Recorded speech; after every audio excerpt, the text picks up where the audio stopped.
બહુ સુંદર કથા છે, ગુપ્ત કથા છે. વજ્ર જેવું અંગ હતું એટલે વજ્રાંગ નામ પાડવામાં આવ્યું. પણ જ્ઞાની છે, શિવ પ્રેમી છે. દેવતાઓને દુઃખી જોઈ શકતો નથી. દેવતાને દુઃખી જોઈને એ મહાત્મા દુઃખી થાય છે. એની માં દેવદ્રોહી છે.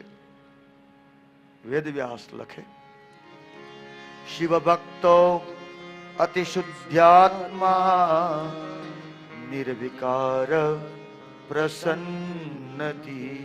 પ્રસન્ન બુદ્ધિ વાળો, નિર્વિકાર મન વાળો અને શિવ ભક્ત હતો. બ્રહ્માએ સ્ત્રી ઉત્પન્ન કરી, એનું નામ વારાંગી છે.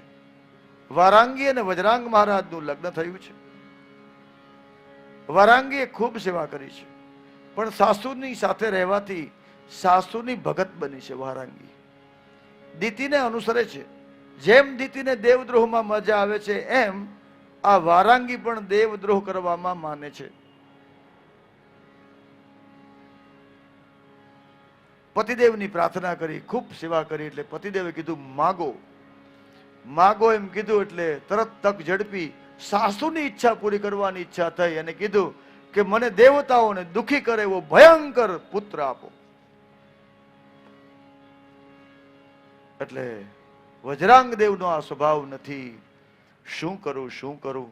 જો મારા થકી દેવતાઓને દુઃખ આપનારો પુત્ર ઉત્પન્ન થાય તો હું નરકનો અધિકારી બનું.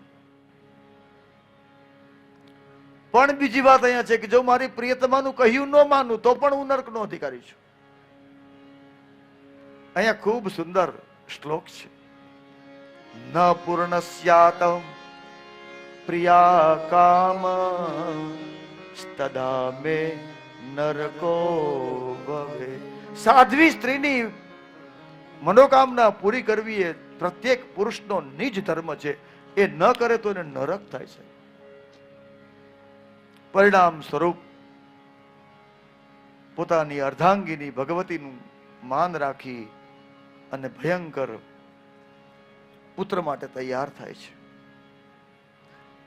અને જેનું એવું બંધારણ બન્યું ને, ગર્ભમાં એ બચ્ચું આવ્યું ને એટલે ભયંકર વાતાવરણ બની ગયું. ગધેડાઓ ધરતી ખોદવા મળ્યા, ગ્રામસિંહો ઉચ્ચ મત્સ્ય શિરોધર, કૂતરાઓ ઊંચા મોઢા કરીને રોવા લાગ્યા. ભયંકર વાતાવરણ. મંદિરની પ્રતિમાઓ રડવા લાગી, ગાયના આંચળમાંથી રુધિર વહેવા લાગ્યા.